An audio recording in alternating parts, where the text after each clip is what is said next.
Assalomu alaykum qadrli kanalimiz kuzatuvchilari, e'tiboringiz markazida UFC MMA olamida ro'y berayotgan eng so'nggi yangiliklar bilan Vodiy MMA kanali.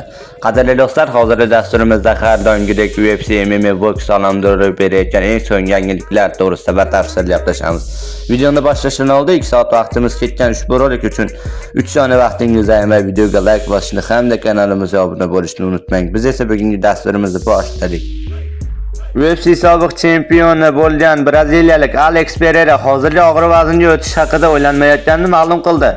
Qachon bo'lishidan qat'iy nazar, sentyabr, oktyabr yoki noyabr men jang qilmoqchiman. Hozir men faqat Ankalayevga qarshi ravshan e'tibor qaratgan kamarni qaytarib olishni istayman. Keyin nima bo'lishini ko'raman, dedi u MMA Fightingga.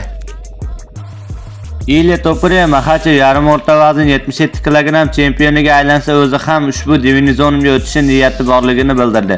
Agar Islom Makhachev yarim o'rta vazn chempioni bo'lsa, men ham shu yo'lda borishga harakat qilaman, dedi u Zey Magachev Live nashriga. Eslatib o'tamiz, Topuria navbatdagi jangini 29-iyun kuni Charles Oliveiraga qarshi yengil vazn toifasining vakant kamari uchun o'tkaziladi.